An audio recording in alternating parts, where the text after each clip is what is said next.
नमस्कार, मैं हूं अनुपम कुमार और आप देख रहे हैं हमारा खास कार्यक्रम मिरर मॉर्निंग। बात करेंगे हम तमाम बड़ी खबरों की, लेकिन उससे पहले एक नजर डालते हैं आज की सुर्खियों पर। वट सावित्री पूजा पर देवघर में उमड़ी आस्था, सुहागिनों ने पति की लंबी उम्र के लिए रखा व्रत।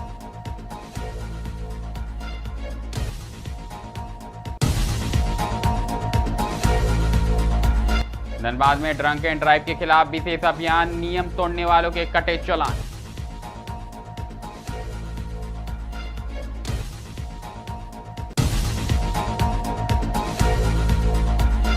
डेंगू दिवस पर निकली जागरूकता रैली, स्वच्छता अपनाने का दिया संदेश।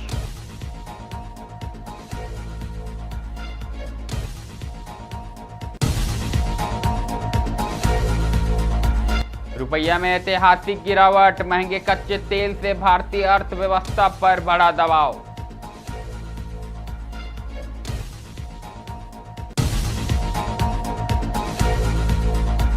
रांची में बंद घरों को निशाना बनाने वाला गिरोह बेनकाब, 7 आरोपी गिरफ्तार।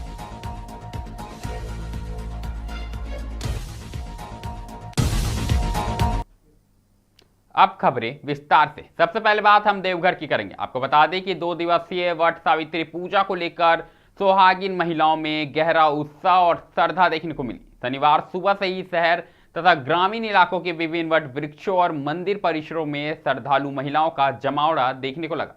पारंपरिक परिधान में सजी महिलाओं ने विधि विधान के साथ वट वृक्ष की पूजा अर्चना की। पूजा के दौरान महिलाओं ने वट वृक्ष की परिक्रमा कर धागा बांधा तथा धार्मिक कथा का श्रवण किया। सुहागिन महिलाओं ने अपने पति की दीर्घायु, परिवार की सुख समृद्धि एवं खुशहाली की कामना करते हुए निर्जला व्रत रखा है। मंदिरों और पूजा स्थलों पर सुबह से ही भक्तिमय वातावरण नजर आ रहा। पूजा को लेकर पूरे जिले में आस्था और उत्साह का माहौल देखने को मिल रहा है।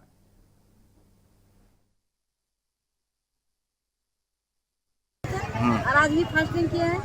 उसके बाद क्या बोलते हैं, अपने पति के लिए लंबी उम्र के लिए पूजा फास्टिंग कर रहे हैं। उसके बाद क्या भगवान हस्बैंड को अच्छा लंबी उम्र दे। आज फास्टिंग हम लोग का लास्ट है। उसके बाद देख रहे हैं कि यहाँ बरगाछ में जो है ये रस्सी बांध रहे हैं, उसका क्या नियम है वगैरह? उसका नियम है कि बर्फ बनाया जाता है। पति पत्नी को एक दूसरे से मतलब जुटा हुआ रहना चाहिए। भगवान से वही विनती करते हैं कि किसी का बुरा नजर ना लगे। ये जो है बर पूजा कर रही हैं, क्या कहेंगे इसके बारे में? क्यों करते हैं, कब से करते हैं, किस लिए करते हैं, सारा चीज बताइए। पति का लंबी उम्र के लिए करते हैं ताकि पति अच्छा से रहे, सब चीज में करे। उसके बाद फास्टिंग भी करते हैं।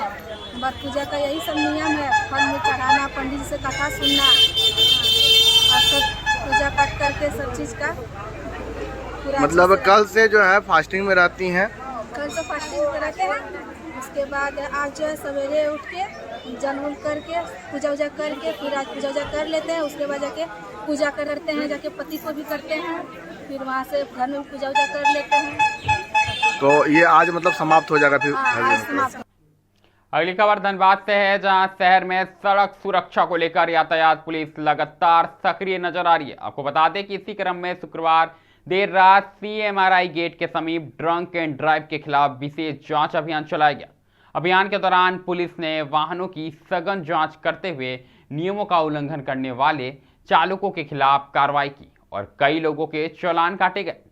जांच के दौरान पुलिस अधिकारियों ने लोगों को यातायात नियमों के प्रति जागरूक भी किया। उन्होंने कहा कि शराब पीकर वाहन चलाना न केवल चालक के लिए बल्कि सड़क पर चल रहे अन्य लोगों के लिए भी खतरा बन सकता है। ऐसे में वाहन चालकों को जिम्मेदारी के साथ नियमों का पालन करना चाहिए। अभियान के दौरान जिन वाहन चालकों को नियमों का उल्लंघन करते पाया गया, उन्हें भविष्य में सतर्क रहने की हिदायत दी गई। यातायात पुलिस ने स्पष्ट किया कि सड़क सुरक्षा को लेकर आगे भी इस तरह की कार्रवाई लगातार जारी रहेगी ताकि दुर्घटनाओं पर नियंत्रण लगाया जा सके और लोगों में यातायात नियमों के प्रति जागरूकता बढ़ाया जा सके। अब बात डेंगू दिवस की करेंगे। आपको बता दें कि देवघर के पुराना सदर अस्पताल परिसर में डेंगू दिवस पर जन जागरूकता रैली सह प्रभात फेरी का आयोजन किया गया। कार्यक्रम का उद्देश्य लोगों को डेंगू से बचाव, स्वच्छता एवं स्वास्थ्य के प्रति जागरूक करना था। इस दौरान माइकिंग के माध्यम से लोगों को डेंगू के लक्षण, बचाव के उपाय तथा साफ सफाई बनाए रखने की जानकारी दी गई। प्रभात फेरी में शामिल स्वास्थ्य कर्मियों, सामाजिक कार्यकर्ताओं एवं अन्य प्रतिभागियों ने जागरूक संबंधित नारों के जरिए लोगों को सतर्क रहने का अपील किया।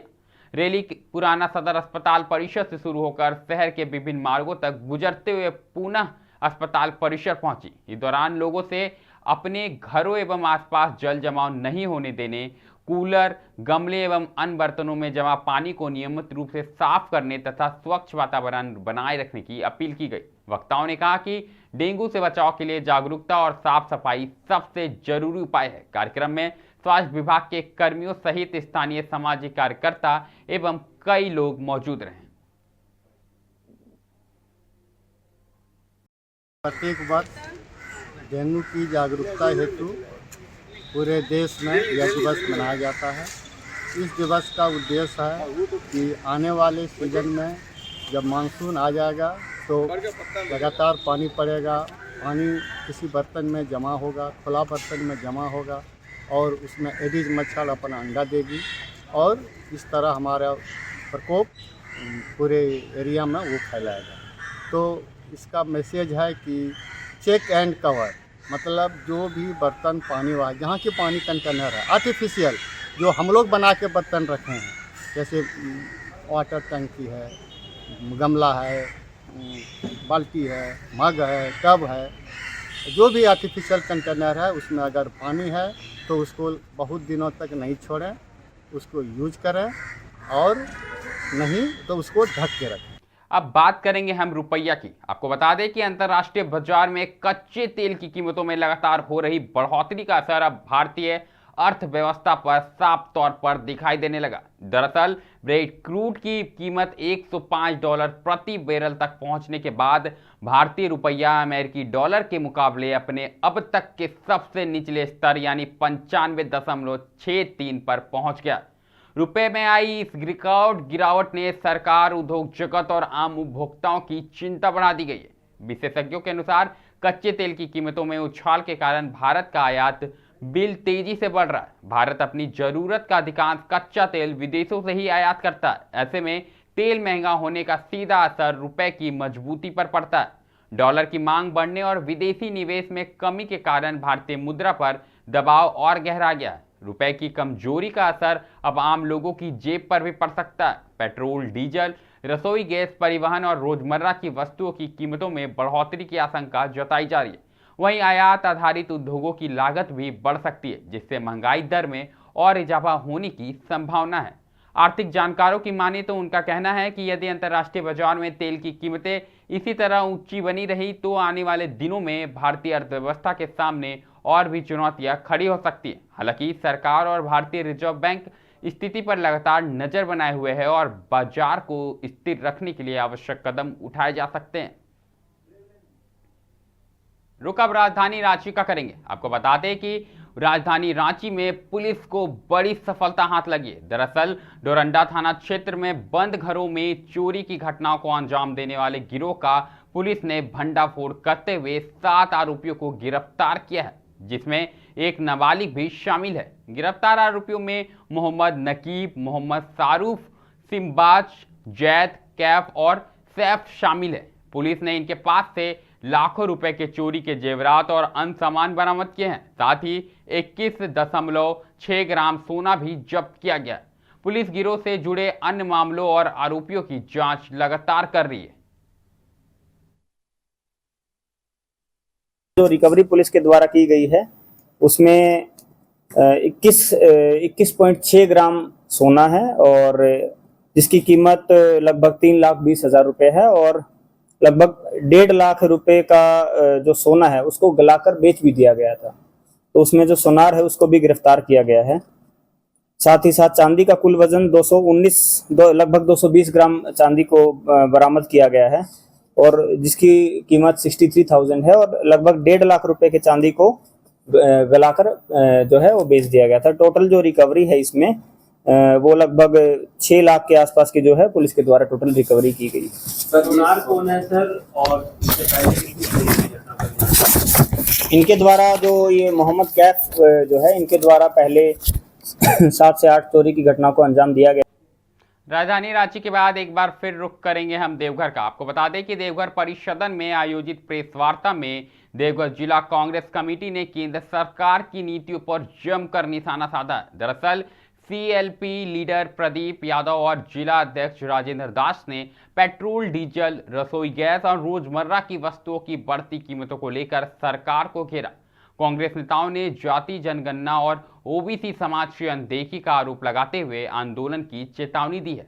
वहीं एसआईआर प्रक्रिया में मतदाताओं के अधिकारों के हनन और नीट पेपर लीक मामले में भी केंद्र सरकार पर युवाओं के भविष्य से खिलवाड़ करने का आरोप लगाया है।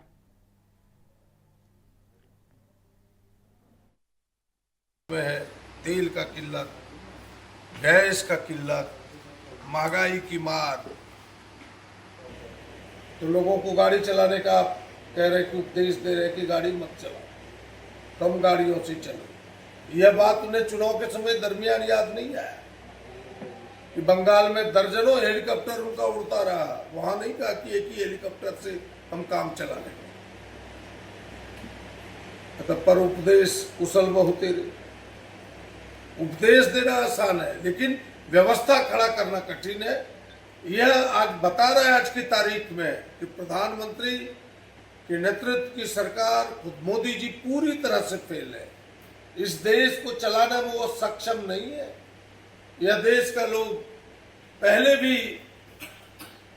उन बात धनबाद की एक बार फिर करेंगे। आपको बता दें कि ओम प्रकाश लाल के परिवार में चल रहा संपत्ति विवाद अब सार्वजनिक लड़ाई में बदल गया। दरअसल बागमारा के पूर्व विधायक और बिहार सरकार में मंत्री रहे स्वर्गीय ओपी लाल के बड़े बेटे सुनील लाल ने अपने ही छोटे भाई अशोक लाल पर पैतृक संपत्ति हड़पने का गंभीर आरोप लगाया है। शनिवार को धनबाद सांसद के चिटाही स्थित आवास पर आयोजित प्रेस कॉन्फ्रेंस में सुनील लाल और उनकी पत्नी ने मीडिया के सामने परिवार के भीतर चल रहे विवाद को खुलकर रखा। इस दौरान सुनील लाल भावुक हो गए और अपने छोटे भाई की तुलना पौराणिक पात्र दुशासन से कर दी। सुनील लाल का आरोप है कि अशोक लाल धोखे और दबाव के जरिए पूरी संपत्ति पर कब्जा करना चाहते हैं। विरोध करने पर उनके साथ मारपीट और अभद्र व्यवहार किया गया। वहीं बड़ी बहू ने भी घर में बदसलूकी और डराने धमकाने के आरोप लगाए हैं। परिवार ने सांसद आवास पहुंचकर न्याय और सुरक्षा की गुहार लगाई। इस पूरे घटनाक्रम के बाद मामला अब राजनीतिक गलियारों में भी चर्चा का विषय बन गया है। 3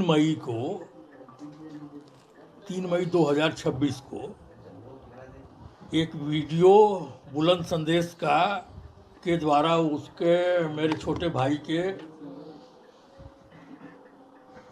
द्वारा जो कहा गया है उसी के सिलसिले में मैं प्रेस कॉन्फ्रेंस कर रहा हूँ। उसमें उसने कहा है कि उसने कोई गाली नहीं बका है, तो जबकि उसने गाली असल में बका है। और वो जो गाली जो सुनाई दे रहा है वायरल वीडियो में, वो क्या सही है या झूठ? वो सही है। कौन गाली दे रहा है, क्यों गाली दे रहा है, क्या आपका गाली इसलिए दे रहा है कि उससे डर करके मैं अपने पिता के संपत्ति में हिस्सा न मांगूं। कौन गाली दे रहा है, कहाँ की संपत्ति?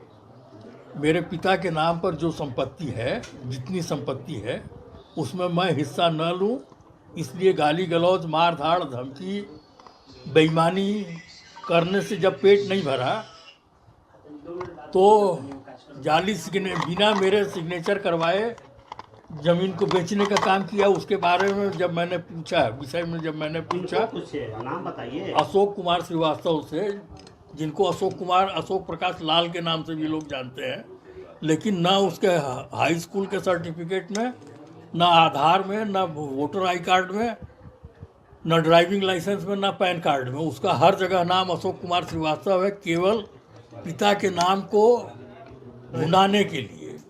क्योंकि कांग्रेस एक वंशवादी पार्टी है तो उसमें वंश का राजनीतिक लाभ लेने के लिए यदि भाजपा होती तो ऐसा बात नहीं होती। सोशल मीडिया में, प्रिंट मीडिया में, इंस्टाग्राम में अशोक लाल के द्वारा अपने ही सगे भाई सुनील लाल को भद्दी गालियां देकर अभद्र व्यवहार का परिचय करते हुए उन्हें गालियां दी और जमीन से बेदखल करने का भी उन्होंने बात कही, जिसका गुहार आज हमारे आवास पे सुनील लाल जी आए हुए हैं, तो मैं निश्चित रूप से उनका जो अधिकार है दिलाने के लिए हमें जहाँ जाना पड़ेगा हम जाएंगे, उनका अधिकार दिला के रहेंगे। अशोक लाल जी शुरू से ही उनकी संपत्ति पर नज़र था कि हम अपने भाइयों को अलग करके, भाइयों को ज़मीन से बेदखल करके हम अपनी पूरा ज़मीन हथियाना चाह रहे थे और चाह भी रहे हैं, जो प्रमाणित हो चुका है। जो उस दिन अपना वीडियो वायरल हुआ, सोशल मीडिया में वायरल हुआ कि गालियाँ दी, भद्दी भद्दी गालियाँ दी, माँ तक ला गालियाँ दी, तो वो कितने संस्कार के वाले लोग हैं ये सभी जानते हैं। संस्कार विहीन आदमी है वो, जब अपने भाई, अपने सगे भाई के नहीं हो सकता है तो जनता का क्या होगा। इसलिए वो जनता के हितैषी बनने का काम ना करें। अपने भाई के जो भी संपत्ति है समय रहते उनका बंटवारा दे दिया, काम करें, नहीं तो निश्चित रूप से हम लोग आएंगे, उसका संपत्ति देने के हम लोग काम करेंगे। ये परिवार क्या किसी राजनीति के नहीं, हमारे पास जो व्यक्ति फिलहाल ये किस परिवार, ये ओपी लाल जी के बड़े बेटे हैं और स्वर्गीय ओपी लाल जी के बड़े बेटे हैं। और इनका जो भी संपत्ति है, जो भी इनका जो संपत्ति है बाजार में या जहाँ भी है, उनके जो छोटे भाई हैं अशोक लाल जी, उसके संपत्ति से बेदखल करने का प्रयास कर रहा है और गाली गलौज दे करके धमकी दे रहा है कि जान मार देंगे, काट देंगे। इस तरह धमकियाँ दी जा रही है। तो हम सब आपके माध्यम से कहना चाहेंगे कि अशोक लाल जी से मैं कहना चाहूँगा कि उनका भाई का जो भी हिसाब बनता, जो बंटवारा है, आप समय रहते दे दीजिए, नहीं तो इस मामलों को लेकर हम जाएंगे और उसका अधिकार दिलाने का काम। अगली खबर भी धनबाद से है। आपको बता दें कि निरसा स्थित चिरकुंडा नगर परिषद क्षेत्र में नाली निर्माण को लेकर बड़ा विवाद सामने आया। दरअसल वार्ड नंबर 7 में गंजा गली मोड़ से चिरकुंडा थाना तक बन रहे नाली के निर्माण कार्य में भारी अनियमितता और घटिया गुणवत्ता का आरोप लगाते हुए स्थानीय लोगों ने जमकर विरोध जताया। दरअसल लोगों ने निर्माण कार्य बंद करवा दिया और नगर अध्यक्ष व कार्यपालक पदाधिकारी को मौके पर बुलाने की मांग की। सूचना मिलने के बाद नगर अध्यक्ष सुनीता देवी और कार्यपालक पदाधिकारी प्रियंका कुमारी निर्माण स्थल पर पहुंची और पूरे कार्य का निरीक्षण किया। इस दौरान उन्होंने कहा कि जनता ने उन्हें विकास के लिए चुना है और किसी भी प्रकार की लापरवाही बर्दाश्त नहीं की जाएगी। वहीं स्थानीय लोगों का आरोप है कि संवेदक द्वारा नगर परिषद के अन्य कार्यों में भी शिकायतें मिल चुकी है। वहीं गुणवत्ता पर सवाल उठाने वाले को धमकी दिए जाने का भी आरोप लगाया जा रहा है। जनता के साथ हमेशा रहेंगे और हैं भी। अगर कोई भी ठेकेदार काम ढंग से नहीं करेगा तो उसको ब्लैकलिस्ट करवाने का हम ये रखते हैं। आप मानते हैं कि यहाँ काम गड़बड़ हो रहा है? काम गलत हुआ है, हर काम मांगा जाएगा। ये मैडम अपना शुरू जो ये नाली सीधा करवाई है, जहाँ से सीधा है पानी रोड में अभी डिवाइडर बनेगा, उसमें भी दिक्कत आएगा। हमको उसका पता अच्छा से काम करें, जहाँ भी काम ले अच्छा से करें। यही है कि जो ढलाई हो रहा है वो सही ढलाई नहीं है। बांस का फट्टी दे करके उस पर बोरा दे करके उस पर ढलाई हो रहा, तो कितना दिन टिकेगा? पानी एक दिन भी लोग उस पर नहीं दिया। जो भी दीवार बना है या आज ढलाई हुआ, देखिए इसमें क्या करेगा। और आगे देख लीजिए जहाँ तहाँ ढलाई हुआ और क्रैक हो चुका अभी नहीं, कोई नहीं रहता है? कोई नहीं रहता। इसी तरह काम चल रहा है? इसी तरह काम चल रहा है। मिरर मॉर्निंग में अभी के लिए फिलहाल इतना ही है। ऐसे तमाम बड़ी खबरों से लगातार हम आपको अवगत कराते रहेंगे। कहीं मत जाइएगा, बने रहें मिरर मीडिया के साथ।